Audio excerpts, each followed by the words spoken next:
and for welcoming us into Phoenix Landing to talk to you today about ECHO on Bonaire. As Anne said, I'm the administrator of the World Parrot Trust here in the US, but I'm also serving as the board president for ECHO, which is a longstanding member of the World Parrot Trust. I first joined ECHO in 2013 as a volunteer member of the board when ECHO's founder, Sam Williams, was still directing the organization. When Sam moved to Costa Rica in 2015 to assume leadership of the ARA project and later the Macaw Recovery Network, I moved to Bonaire to take over the running of ECHO. In that same year, Julianka, who's with us today, who's a native of Bonaire, had also returned to the island from the Netherlands, where she had completed her studies in business management.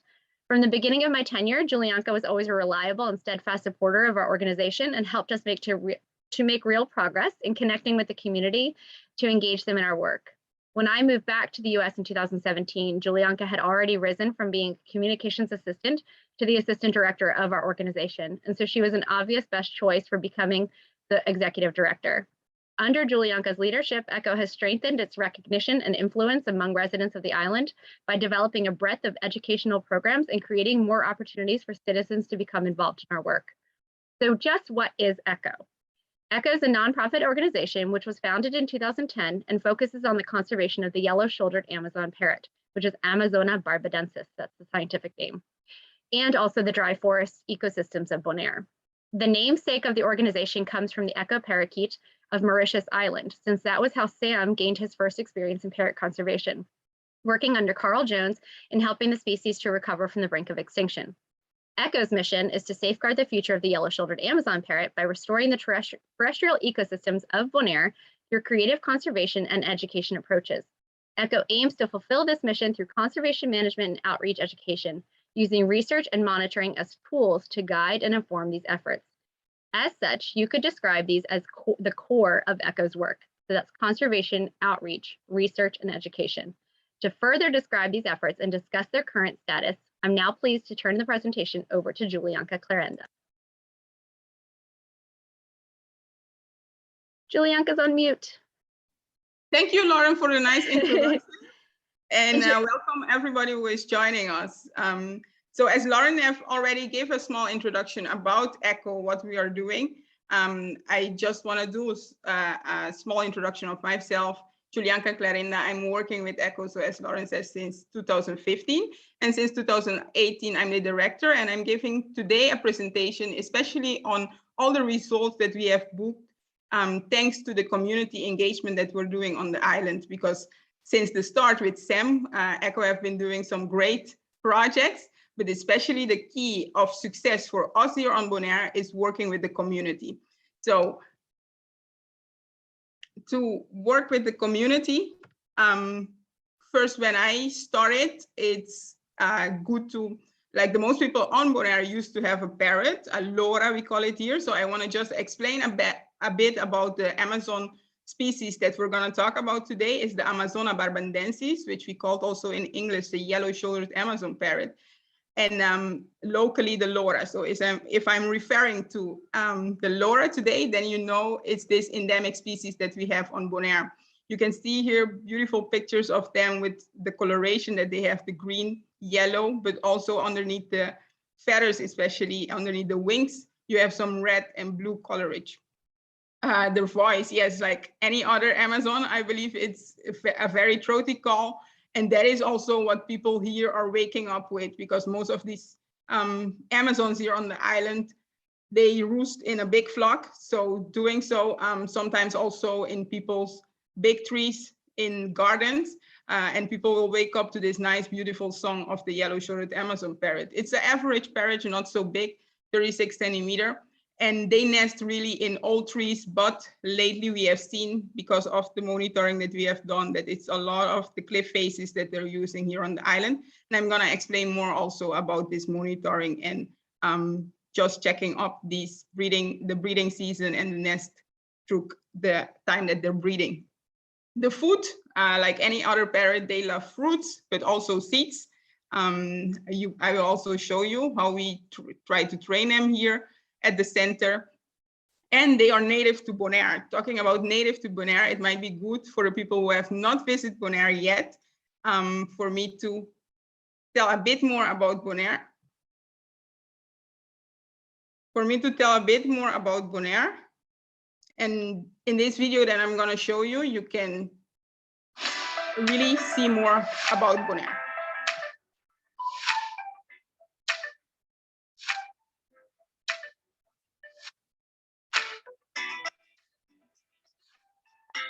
Welcome to my island. Welcome to Bonaire.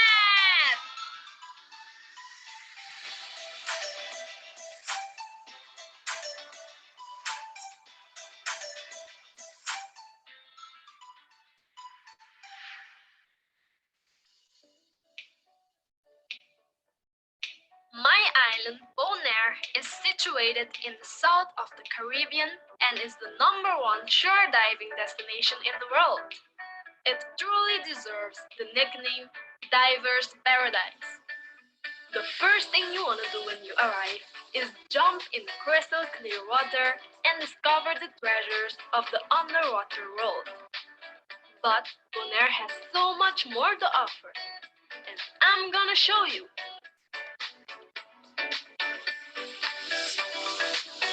Lake is the capital city and the main port of Bonaire.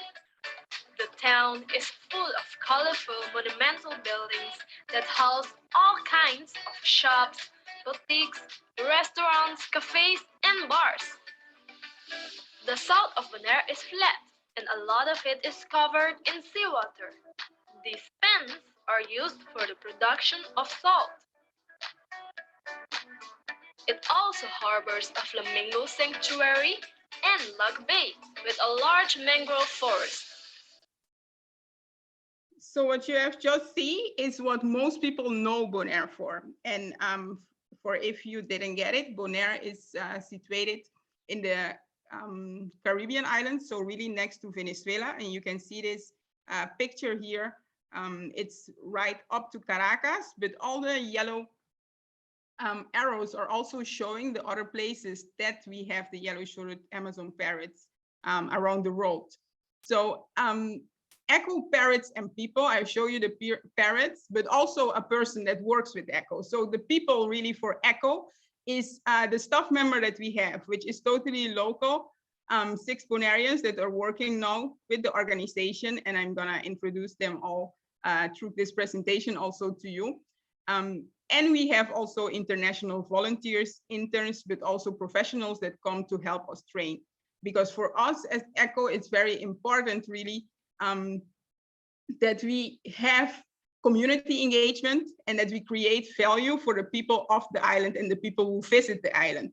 So we call them nature ambassadors most of the time if you're part of ECHO team, because they are the ones that help us really bring the words and bring the awareness around Bonaire. I'm gonna follow with the video that I was showing you, and this will be the rest of Bonaire, so you can really know what it's all about here on the island.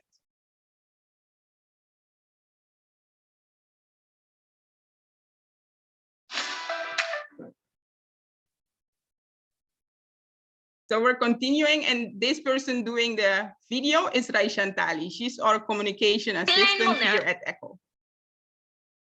Bonaire is a small uninhabited island half a mile off of the west coast of Bonaire. Every day, water taxis will bring you to and from Klein Bonaire so you can enjoy the beach and snorkel the pristine and stunning coral reef surrounding the little island.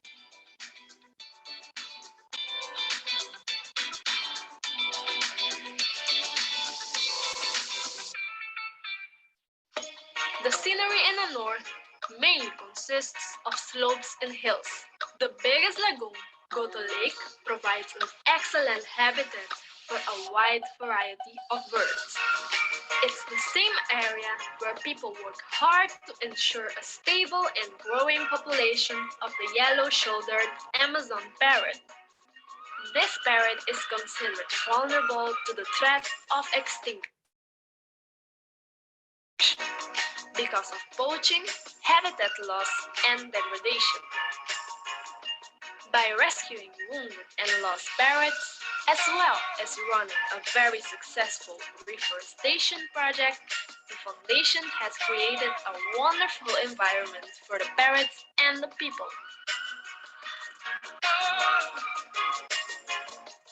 wild parrots that have been freed again often return to visit their friends. Rincon is the best place to experience Bonairean culture. Every last Saturday of the month, there is a special event to see, feel, and taste the unique culture of Bonaire.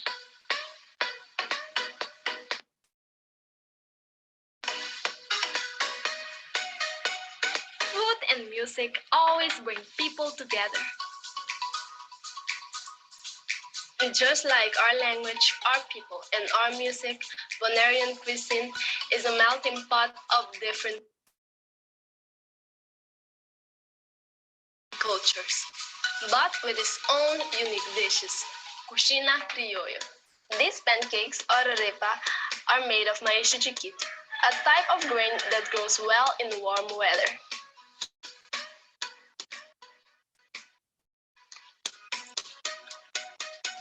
Because we are surrounded by the sea, fish is a big part of our diet.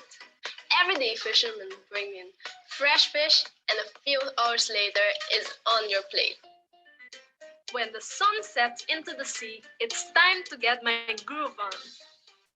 It's just not possible to stay still when you hear the beat of the music, whether it's salsa, bachata, or merengue.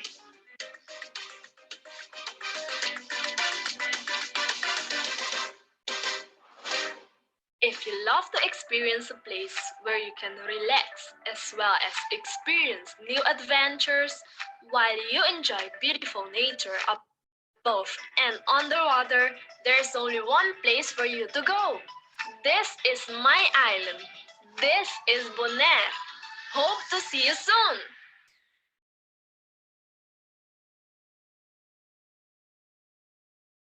So in this video that I've just shown you, you could have seen Raishantali.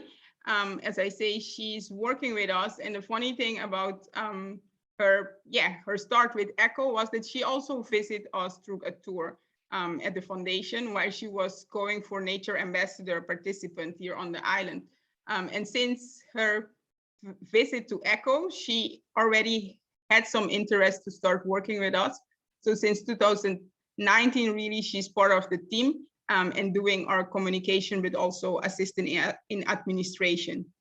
Now I'm gonna go forward, as you already know, really what is the Parrots that we're aiming to safeguard, but also why we do it for the people here on the island. I'm gonna go to explain a bit more about our strategy, which Lauren also have talked about. We're trying to do conservation management and outreach and education, and this is being supported by the research and monitoring that will continue, all based by what Sam have started when he did his PhD 12 years ago, or before 12 years ago even. During the video, you could have seen that Bonaire is known as a diverse paradise, but for us at ECHO, and especially for the northern part of the island, which is more where you have more hills and also more nature on land, the loras do matter. And why do they matter? And we believe that all people on Bonaire should give more value to these parrots is because worldwide there's only between 2,500 and 7,500 parrots. These are numbers from the IUCN, and on the IUCN list, they are vulnerable to the threat of extinction. Although here on Bonaire, the population is more stable based on monitoring that we're doing, we know from friends and other programs that are being run in Venezuela that the population in Venezuela is decreasing. Here on the island, we have an average of 12,000 parrots that are being counted through our monitoring. So that is also what I mean with 1,200, sorry. It's the minimum of the population that we believe we have here in the wild on the island. But as they are stable, as we say, they also need a habitat to live. And there is where really people and parrots find each other. And ECHO is also trying to give back to the community by doing habitat restoration. Habitat restoration is good for the parrots because we can reduce the population limits that they have in long term, as we have seen a lot of deforestation happening, but also just degradation of the habitat. This is something that we can do that will provide the best help for the parrots to have nesting place, but also food resource in the wild. By reducing degradation in the dry forest habitat, this we do really by doing reforestation, we can say, is something that we have done in the last years. And not only planting trees is important, but also eliminate any free roaming herbivores, which on the island we do camp with a problem with the free roaming goats, but also pigs at sometimes. So what we're trying really with habitat restoration as one of the focus point of our conservation management program is to plant, protect, and grow future for parrots and people. So I'm gonna also show you another video at the moment of reforestation that we have done.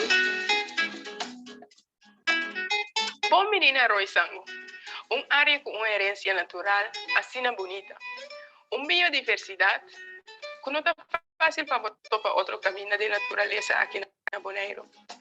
E área aqui agora proteger a Fundação Eco, com fundo da União Europeia, assim do programa BEST 2. Cultura e biodiversidade bonita ainda é área aqui por a humana na reforestação. E essa aqui é assim, para meio de planta 1000 palos novos dentro área aqui. Pero prometo que essa aqui estava tem hobby trabalho mestre agora assim. Nós começar do recheck e vegetação da área. E depois, para escolher o palo com mais estava se falta de área aqui. Pero prometo que nós por a planta, também não será cura. Nós acaba e buraco junto com voluntário internacional e local, para depois, ribadia na plantação, nós a planta com a comunidade boneriana, 1000 palos de área de Roisango.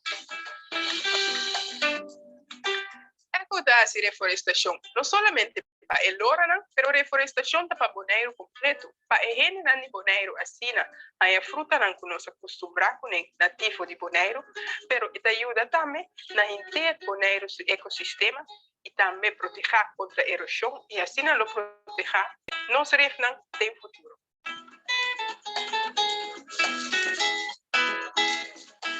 A área aqui já estava tendo caminhada, pero parte de seu trabalho estava para desenvolver essa aqui mais.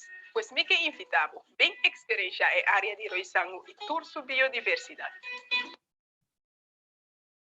So doing reforestation, we do it for the parrots and people, as I say, and we also create these different areas, as you could have seen Roisango as an example. So that we can just get a nature robust back, but also that you have more availability for people who want to walk trails here in the nature of Bonaire. And Roisango is one of these examples.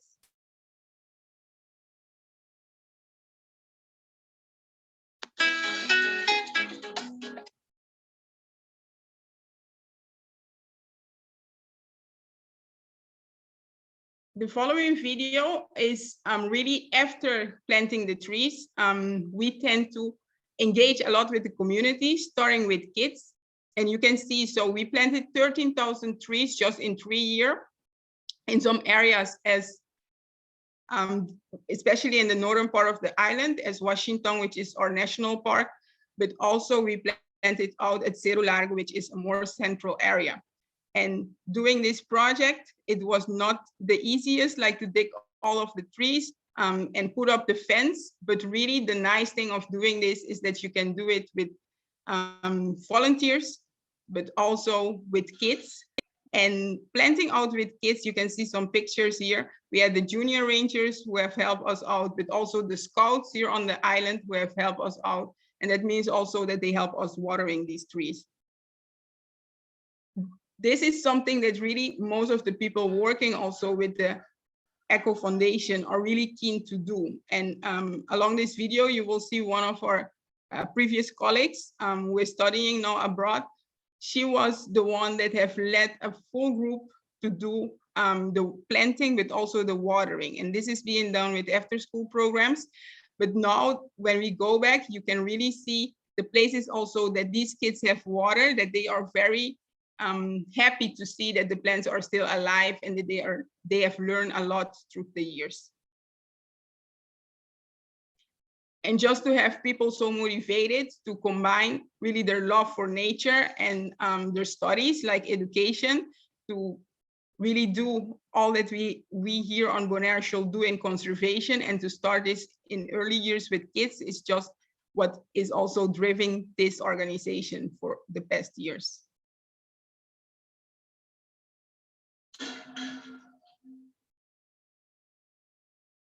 So later I will also talk about monitoring these trees, but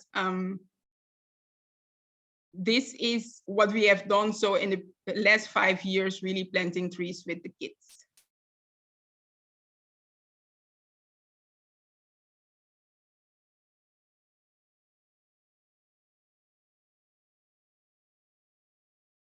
So you heard a lot of this group that have done it, just one group on one exclusion area, but education really for us here with ECHO, we're giving education to 10 different schools, not only primary, but also secondary schools.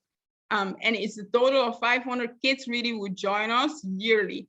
Not all of these kids are getting it this through the school year, because through the school year, we're doing it especially with the after school programs, but we're also having a summer camp. So education really for us that start with 4 years, where the kids can come and learn from the Club de Lora, which is really roughly translated the parrot club that we have, and they will learn about the colors of the parrots, also where do they live and where do they find their food, and how these kids can help and engage really with conservation, which means in the last group, these 8 years old will plant out a tree, which is what you just saw on Cerro Largo. And then we have a group of wildlife guardians, we call them. These are the 2 photos lower here in the presentation. And these are kids that are 10 to 15 years, and they are really scheduled in their program, in their school program, to come one day to ECHO. And they help really with our basic chores like planting out trees, but also help feeding parrots. And that is the way that we really want to learn them how important these parrots, but also nature is for them and for the island of Bonaire.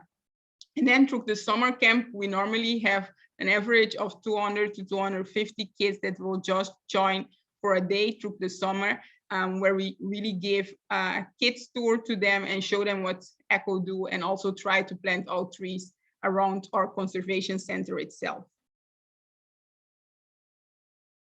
Our conservation center, this center is situated at Dos Pos, is what you also have seen in the first video, where Shanti was also visiting through the video to the ECHO Conservation Center. And there we do parrot rehabilitation. Really, we have some injured parrots that will come in, or confiscated parrots that also come to our conservation center so we can try to rehabilitate these parrots, especially to do a release.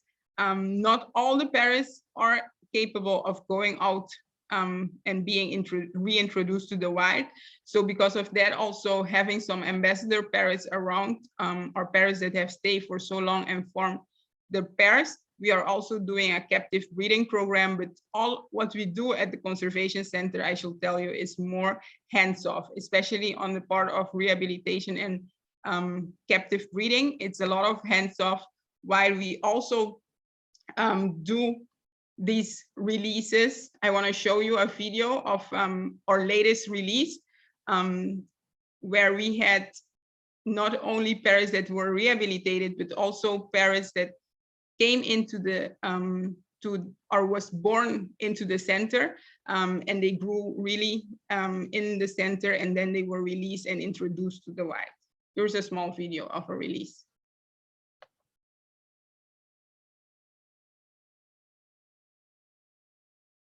So before releasing the parrots, really we're trying for the group that is being released to also get trained on getting the most robust food, but also wild fruits instead of just what we give to our ambassador parrots who are for a longer time with us. So being trained on getting all of these local fruits, it's also easier for them when they are outside, when they are released, that they can also provide themselves with food into the wild. And we have different aviaries, but one is specially built as a fly aviary and a release aviary, a combination of those two, where really before being released, they can practice to fly some long distance, and on the day of the release, we're just opening these cages and they can fly out and be free in the wild. You can there see, most of the time, even though we release them, they will come back for some time to the organization, especially in dry season. They know where the food resource is and they will come back. So we also maintain some wild fruit tables for the parrots that have been released before. And along this presentation, I will show you some of them when they visit back to the conservation center.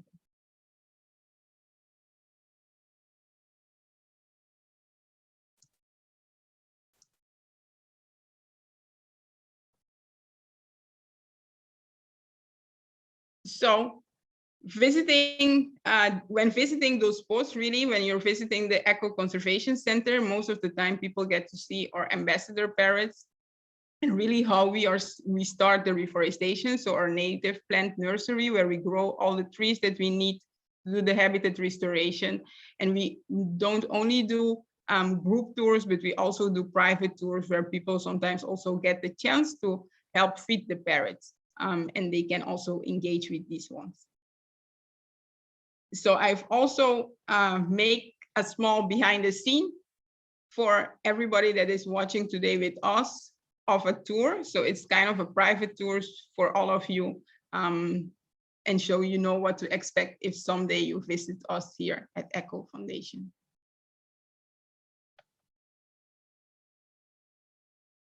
This is Dos Pos. Dos Pos is really one of the places that the farmers can gather water, but the only place on the island where you have 2 wells. So Dos is 2 and Pos is well. Still, this water is being used by the farmers, but in the past, it was also used for people just in the nearby island town, which is Rincon. So coming to Dos Pos, we're now building on our visitor center, where we really want to welcome people to the center. But in the early mornings, the great thing is that you can also see the parrots that are roosting around the area, like you can see here on this video. We visit with them also the native nursery, and everybody who visit the organization can also plant a tree just in our conservation center, because every tree really helps. And it's not only trees for the parrots that are roosting around, but also shimaruku, which is native fruit, and local people also love it. So there you see again that the habitat restoration is both for parrots and people. In the greenhouse at the moment, we have around 8,000 mature trees who are totally ready to be planted out. And this we are trying now to do more with private landowners who are also buying their trees, or in big amounts can also help with the reforestation of the island and make the island greener for these parrots that you see. The only thing, these 2 that you're seeing now are Kiki and Lola, and they are ambassador parrots to the organization. So they have been with us since 2015. And although they cannot be released, they are very tame and like really to have people around. We are trying to take the best care of them, and they are forming. So the parrots that also will greet people during our tours. What you see happening is also the rebranching, so putting in new perch and branches so they can just enjoy some natural vegetation in their aviaries. And this is something that we do together with volunteers, but also the school kids twice a week. On the video now, you have a friend of us who is also joining today, Angie. She also helped training these ambassador parrots. So we do have Kiki and Lola and another ambassador parrot, a green-winged macaw. And these are still getting training because most of them, they cannot fly. but we still want to train them and just engage with them because they come from that society of being with people and being now with us at the Conservation Center where things are hands off. We're still trying to give them the best care that they need and for them to really live a longer future, really, even though it's in cages. This is part of the center where people really don't get every day. It's only the staff members that will go out to feed the parrots that are in rehabilitation. But the funny thing here is that other wild parrots will visit. And the Amazon that you're seeing, this one is a released one who comes back really to chat with his friends. And the first, what you saw was a parakeet, which is also visiting.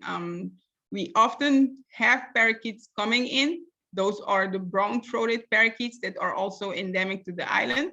But next to those, really, the yellow-shouldered Amazon parrot is our focus and what we can work with here at the Conservation Center. That is just a small video of when the kids also visit, and these released parrots were still joining us, kind of friends of the area, will also make fun with the kids. These parrots are non-social birds, so they are not seeing people only through the rebranching, but even to feed them, we are trying to do this as hands-off for them not to think of people when they see food. And we give them just a variety of fruits with pellets, but also, especially in days that we have wild fruit, every parrot on the center will get some wild fruits. But if not, it's more supplementary fruit that we get from the supermarket.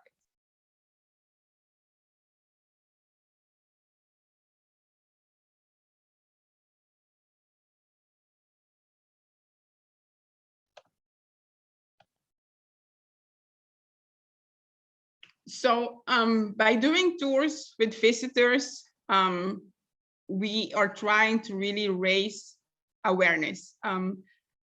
We don't only do these tours, but we also try for the local people which are not visiting us daily to organize workshops for them, especially in terms of habitat restoration. People are interested to know what is better for them to plant, but most of the time also how they can combine reforestation with just harvesting for themselves the easier. So we have done workshops really in tree planting with people, but also excursion with different groups. For example, while doing team building, people also come out to the Conservation Center and have a tour where most of the time they're learning new things, but also seeing a part of Bonaire, which is so green that they don't see on a daily basis really in the southern part of the island. And also communication campaigns. We run these through our Facebook, but also through local papers to build more awareness. Next to awareness, really building capacity is one thing that is very important. And on the picture on your right hand, you can see one of our staff members being trained really by a professional who came to Bonaire during 3 months. He trained our staff really in observing the yellow-shouldered Amazon parrots into the wild. And the training that he has done was specifically for the annual roost count, so really observing birds when they are in big groups. And here on the island, we are doing an annual roost count really to estimate the minimum of the population. And this started way before ECHO. This started in 1980s, but you can see that when ECHO started in 2010, it was also more regularly done, because as ECHO, we are doing it now yearly in January. And even the last 2 years, we have set up a breeding season count. So just for us to reflect on the numbers and see how things are, especially through the breeding season, which is also the dry season here on the island. This is totally volunteer-based, so you can call it also a community science, because it's together with the community and just people who are also sometimes on vacation that we will go out and collect this data and on one day And so when people bring back their data, we can just review this with the professionals that we have, but also the team. Next to volunteers that are doing it, it's also part of the education system for the older kids who are also getting the introduction and how they should collect this data. And most of them also helps on the actual roost count. The numbers, you can see why we're saying that the population is more stable, and tend to even think that it can also be growing. But you can see that when they started collecting data, there were only around 400 parrots in the wild, but that have grown into the last years being at least above the 1,000 parrots when we're doing the roost count.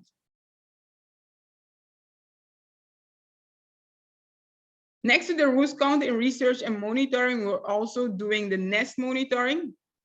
And the nest monitoring, really the objective here is to for us to identify which nests are active, because we want to really know how the population is growing. And to do this, not only we shall do estimation of the population, but also see during the breeding season how many of the nests are really producing and succeeding really in fledging babies. So this was done the first time on Bonaire when Sam was on the island, and he has done his PhD on the breeding season of the parrots. And we tend to go back to confirm also the site location that he had back in the days to see if parrots are really breeding in the same areas. And if not, also we want to understand why. Also to determine the breeding success, this monitoring is very important.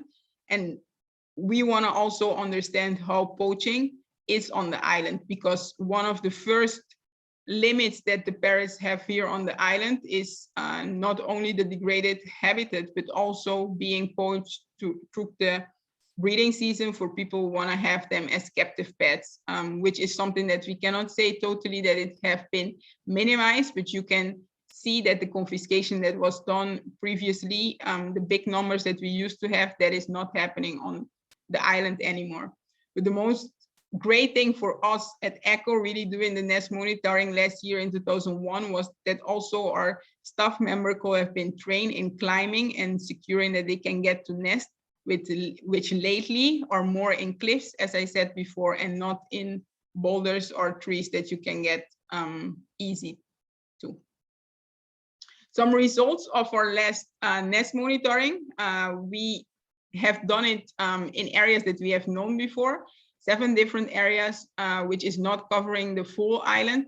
But in this area, we had 25 active nests, while we had 5 nest failures, and this was especially because of predators as cats, but also other birds as treasurer who came in and destroyed it. But we had a lot of chicks that hatched, 56 in total, while 9 of them, because of the predation, died. We also have seen poaching happening on cameras where 4 chicks was taken off their nest.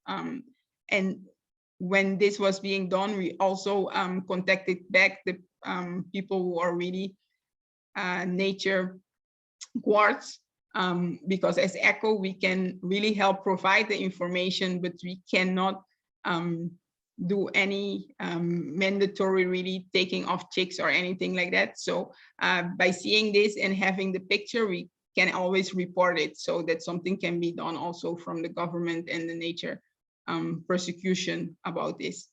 But we had nests that fledged, 19 nests in total, and 43 of the chicks in these nests have also fly out and are living now a healthy life in the wild.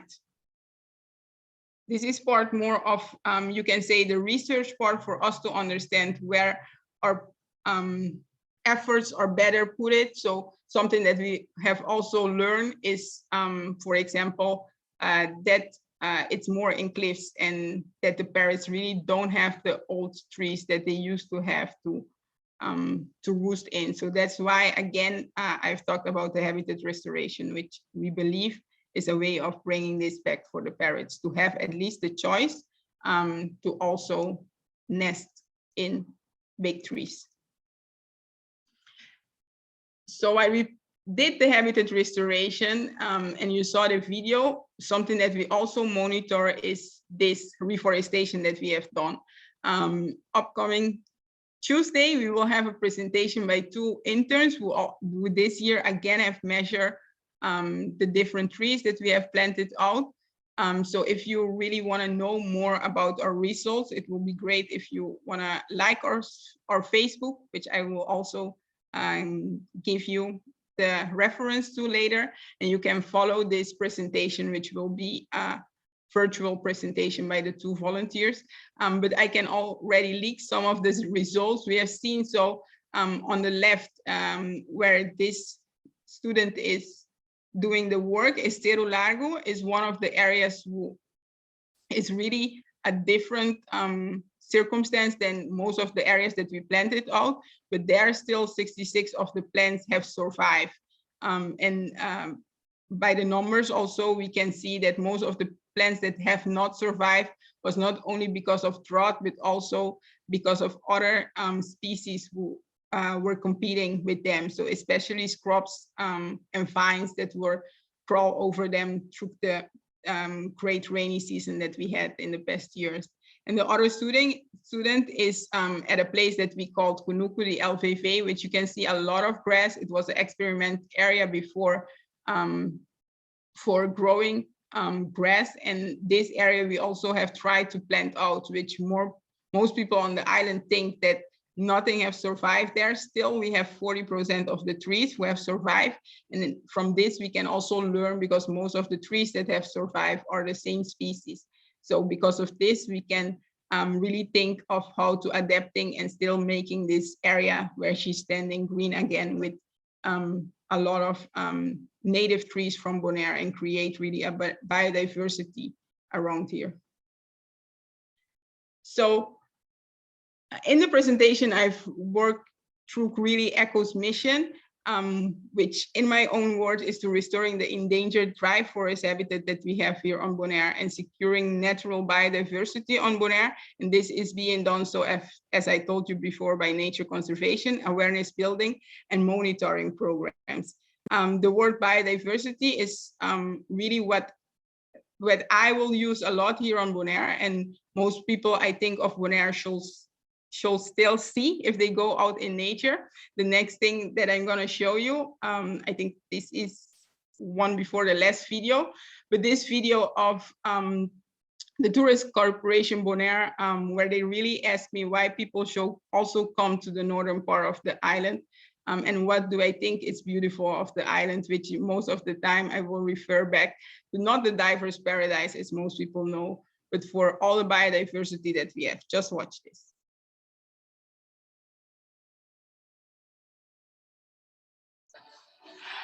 I think the beautiful aspect is that we have so much biodiversity. If you go in the south, you can see the beauty of the south and the blue of the sea, but in the northern part, you have the national park that most of the year is gray, but with just a spit of rain, it's going to be green with the beautiful quebrajachas that is flowering only for 3 days. And I find it so beautiful that here on a small island, we have so much biodiversity.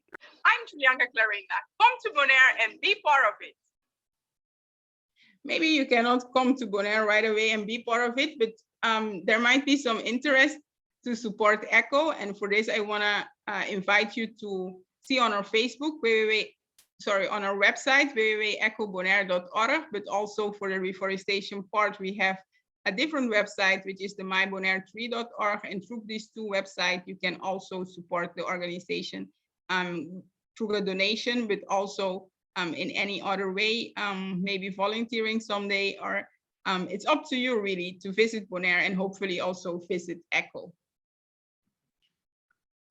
This is my last video, and I hope that Angie is also in the audience with us, but I've told you before that we have some ambassador parrots. One of them is also Baby, and this is Baby being trained. For the people who might like the green-winged macaws more, this is Baby being trained by Angie this morning.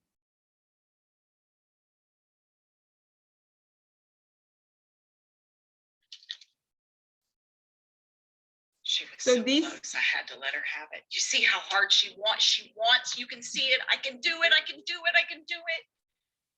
And we want to let her do it in her own time when she feels confident about it, right? So we give her the opportunity, but it's all about her consent, right? We want you to feel good about it. Yeah. so Bibi have really moved in with us after the owner passed away, and it was part of his own will for us to take care of his bird. And since Baby have been with us, and as it's not an endemic species, it's being in captivity in aviary with us, and we're trying to just give her the training and keep her company at the best that we can also. Push your foot. You did good. You did so good. You're a good bird. You're a very good bird. We'll get there. Yeah. Yeah, we will. Yeah. Oh, yes, you're such a good bird. Yeah, you're such a good bird. Yeah. Oh, yeah. As you can see, it loves to dance and also do this when the kids are around. So that is great interaction that he got also with visitors. Yeah, that's your foot. What? Yeah. Well, I'll see you tomorrow. Yeah, I'll see you tomorrow.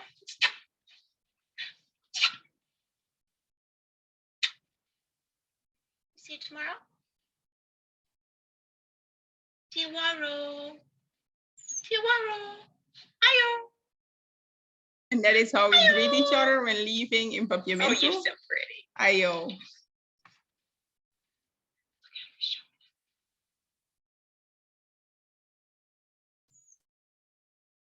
I think you're being a little flirty. I like that. I like seeing that in you. I like seeing that in you. That's So this was my presentation, really showing you around our Eco Conservation Center, but also for those who haven't known Bonaire before, I hope now you have an idea of how it is here on the Smile Island in the Dutch Caribbean and Dos Pos. So thank you for really listening. And if you guys have any question, I'm happy to answer those now. Thanks, Julianka. That's so interesting. I really almost like Amazons based on. I did have a couple of questions though. You talked about your conservation center and breeding for captive breeding for release. Do you have permanent residents in the for breeding in the conservation center? Yes, we do. We have 7, and these were really birds that were confiscated since 2011 on the island. It was a big group, and from this group, a lot of them have been released, but some of them, because of the injuries, have never been released. So since 2011, they are together, maybe with a broken wing or other reasons, and those have formed a pair. So in total, 7 are still with us that are really 3 of them are formal pairs, and we have an extra which at any time can bond with any other parrots coming in for a longer period, really. So 3 confirmed pairs and 1 who might pair up in the future. Yes. So and I assume that once they pair, they stay paired because Amazons are so dedicated to the ones they love. That is right. So what we have done is we really have observed this in the past, and through the non-breeding season, we will bring them back to just a big aviary where they can socialize with other birds also. And we don't see them try to engage with other birds. So because of that we can say that they have remained pairs, and they will go back to the really breeding aviary when it's March, when the breeding season really is starting, or at least the affection is starting here on the island. So those 3 confirmed pairs, do they each have their own separate aviary so they don't fight with each other?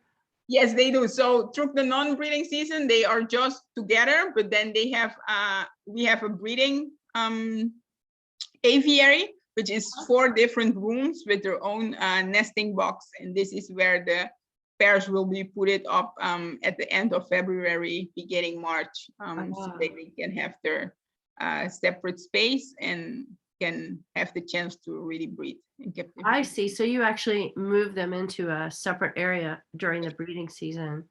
Yeah. And how many chicks have they had that have actually been released? Are you long enough in the program for that to have happened yet?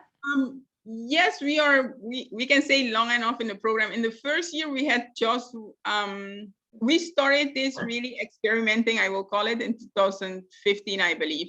The first year that we had babies was in 2018, and that was 3 babies from one clutch, 3 babies.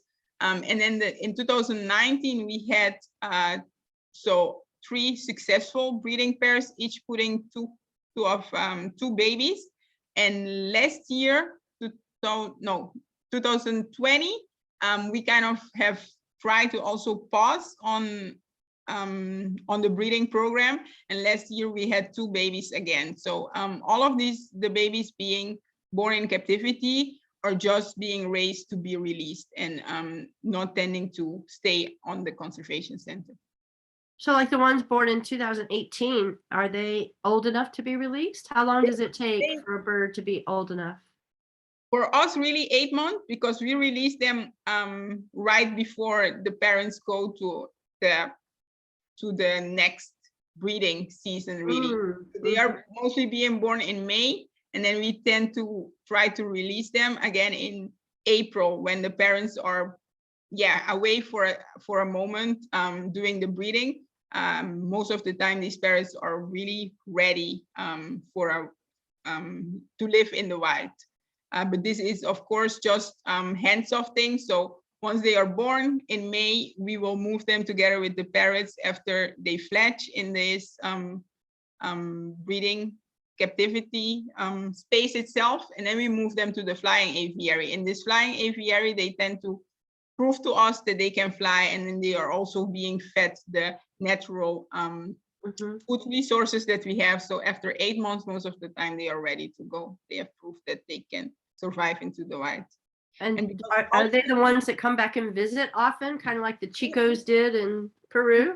No, but people can still track them because all the birds coming in the center will be ringed. And this is just a numbered ring. So when they are really visiting in gardens and things like that, or sometimes that they are being spotted, and we even get photos, for example, of volunteers that also have worked with us and live all the way in the south next to Cerro Largo, that these parrots are visiting. So by the number or the color, we can track back which parrot it was. And these ones that have been really raised and introduced to the wild were not spotted around the area, but more in the southern of the island.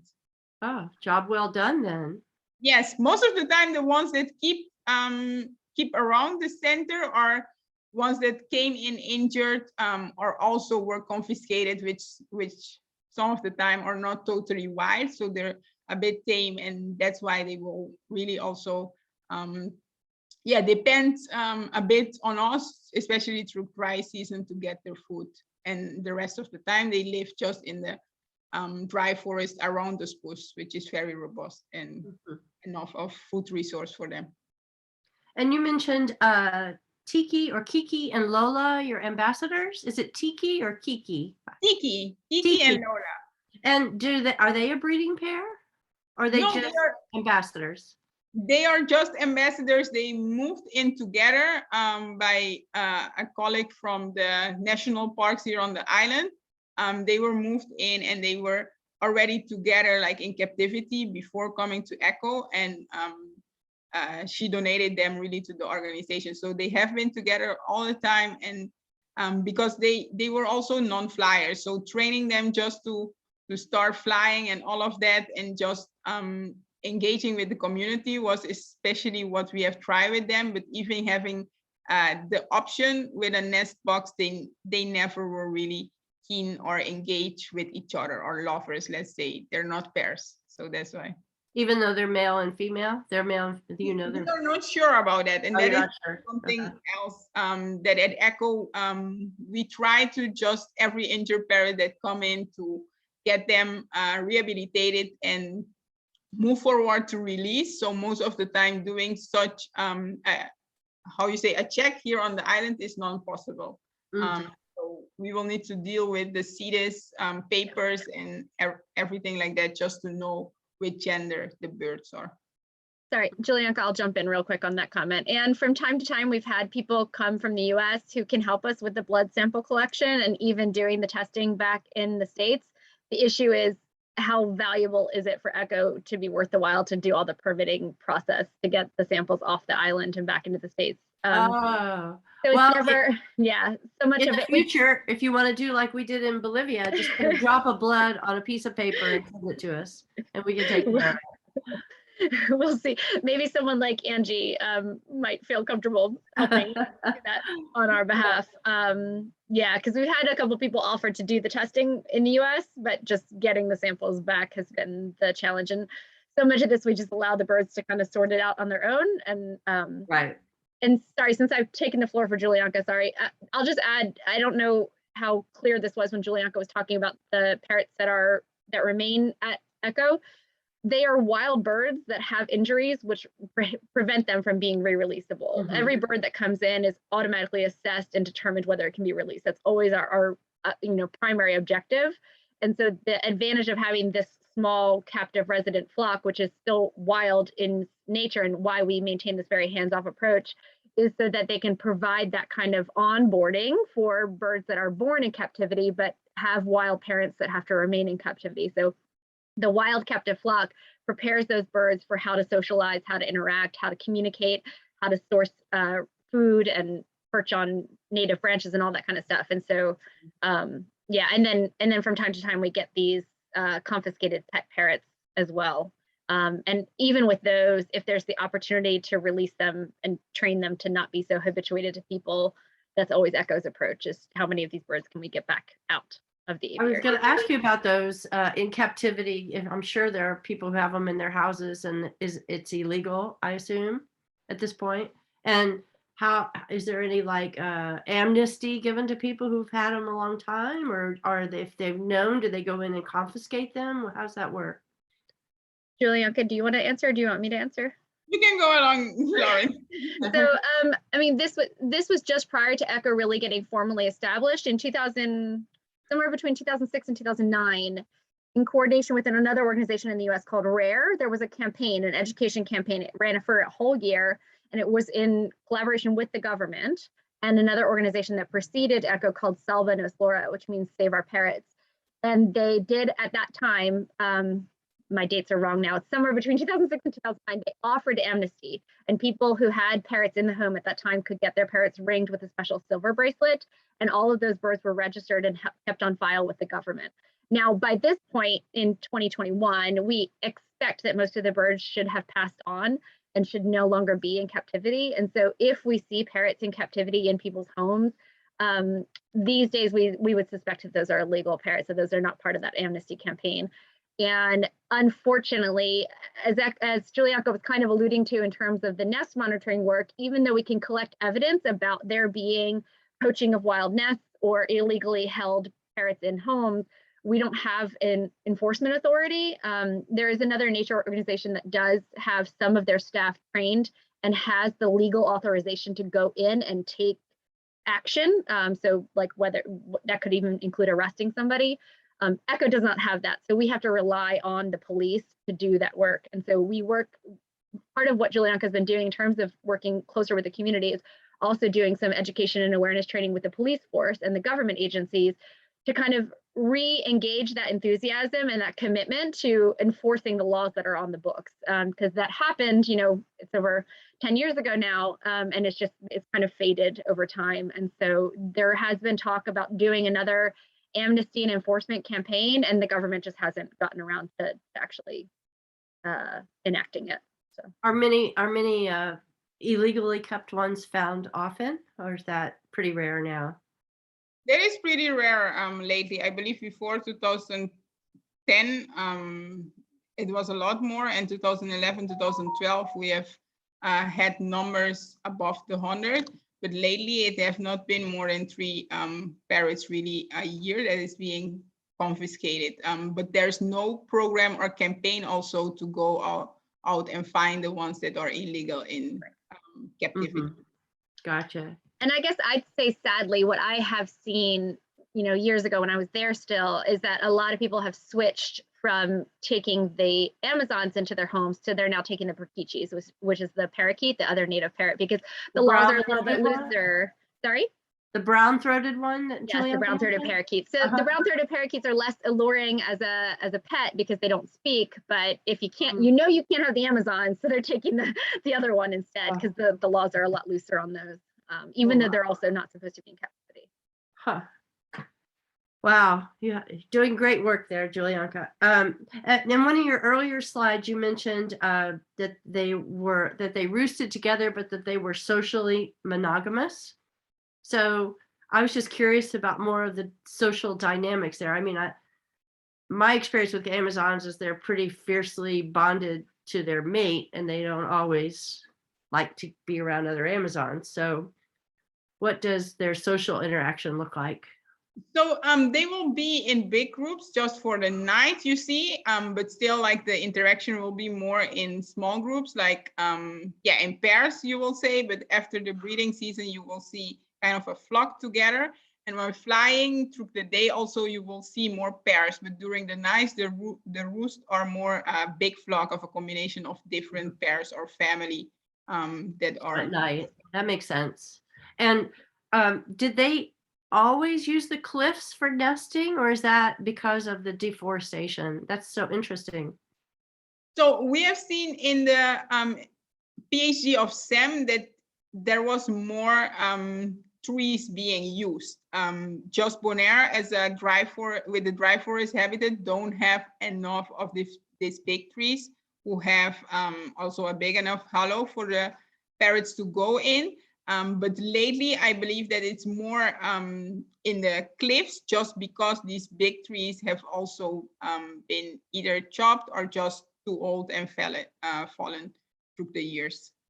I'll just add on to that. So, I mean, the island was first deforested 200 years ago by, first the Europeans and the Spanish and I think the British. I mean, a number of different colonizers came through the islands at different points, and all of them were logging because there's a lot of valuable timber on the island. And so I'd say that, the parrots have probably been in the habit of nesting in the cliffs for that entire period of time. It's just even more pronounced now because those last straggling trees that remained on the higher, difficult to access places, even those have now died out because they're just that old and they're not being replaced. Shows how adaptable those parrots are, right? I mean, Julianka, what is their favorite food in the fruit family? It was something local you mentioned? Yes, so really for the parrots, one that is also often found, and I think that is for them also a favorite one, is the calabash. Calabash is have a very hard shelf, but also grows our fruit more during the whole year here on the island. So that is one of them. It's really from the inside, a lot of seeds just cropped together to each other. But next to calabash, some of the fruits that also people eat, like shimaruku and kenepa, are seasonal fruits. So if you get those in the rainy season or in the fruiting season, you will see that most of the time the parrots will pass right before they're ripe, and it's not a lot over for people to eat. But the full year they use the calabash, which is also a medicine for the local people, but not a fruit, kind of just a favorite fruit of the local people itself. So they like to eat it when it's hard. Is that right? That's been my experience. They tend to come even if the fruit is still green and not ripe and hard. It's already something that they will enjoy, especially in the wild. If it's ripe, then you get also other species that will come along. But also people who are like. I'm always encouraging people to buy very firm fruit for their birds in captivity, just because that seems to be their preference in the wild as well. So is there any fruit that's equivalent to what we sell in grocery stores? Just because people may be interested in what they're feeding their own parrots at home? At home, what we are using really in our diets, it's, for example, broccoli, but also supplementary carrots. We tend to switch from really the things that you can also get available here on the island, which is very minimum on the Smile Islands. But anything else from for example, beets, we will also find them that, but also apples or grapes, they love that. Those are things that we can get here supplementary on the island and still feed them. Sugar. Sorry, I'll add I on. love sugar. As a native fruit, like, or something that grows on Bonaire, but it's actually not native, is mango. That's definitely would be the comparable thing that people could find in their local markets, but which on Bonaire we're feeding to the parrots. That makes sense. High vitamin A too. So, Julianka, why do you love birds? Oh, I do like, I will say, just the biodiversity. And birds here on the island, especially growing in the more how you say, on island also, nature, the green, the habitat. These birds are so colorful, even though they cannot compare to the macaws. But on the island, we have also, for example, the flamingo, which is migratory, and you get to see that a lot in the northern part of the island, which I also live. But the parrots were really, for me, smart birds since the beginning. And I really love to see them in the wild. So I never really had a pet bird before, but just enjoying them, the songs they make in the wild. And where I also have grown up is where you had a big roost here on the island where more than 100 birds really sleep every night. And I think just growing up with that sound of the birds and also seeing those beautiful colors in the sky is my reason to really be so engaged with the parrots here on the island. Well, we're glad that you do, because I hear you do a great job. So, and while my love of Amazons is a work in progress, I want to say thank you for taking care of that green wing, because that's where my heart is. So thanks for that. Do you guys have anything more you want to add to close us out? No, I just have enjoyed really, and I want to thank everybody who have been part of this, and even the ones who are seeing this afterwards. Really, we are trying to do this to have this endemic parrot really forever here on the island, but also to create more value of it under the local community itself. So just a pleasure to also have shown you what we have done in the past years. Anything more, Lauren? I know you do a great job with the World Parrot Trust as well. So, no, I would just echo Julianka's thanks. I'm glad that everyone's taken the time to join us today on this Saturday, or to take the time to view the recording, because I know I'm often one to say, oh, I'll watch the recording, and then I never get around to it. So if you've done that, good on you. Yeah, no, for us as World Parrot Trust, it's just a real pleasure to work with Echo, to work with Julianka. I think she very well embodies, I think, what a lot of conservation organizations that are based in more developed parts of the world aspire towards, which is this actual locally driven effort and local kind of initiative and drive to preserve their natural resources, which was one of the things that Julianka got. I think that's one of the things I find most inspiring about Julianka is she has the forward thinking to know that she wants to be able to preserve for the future generations, including her own children, what she has been so fortunate to experience as a child. And it's difficult sometimes to remember the beauty and the kind of this amazing aspect of our own backyard nature. And so Julianka has made that realization and come to really appreciate and value, and has completely dedicated her life to seeing Bonaire be protected for the future. And so we're grateful for her and for the work she does.